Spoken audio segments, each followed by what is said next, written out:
सम्झेर खा त ल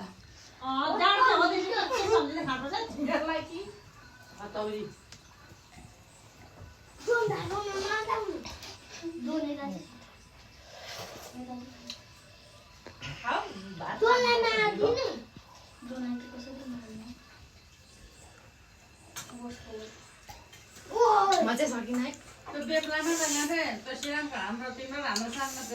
कसै किन्नुहुने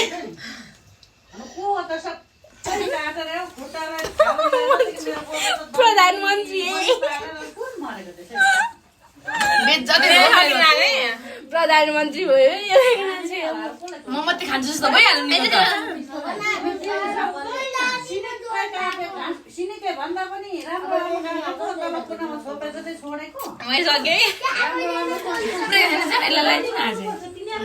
भयो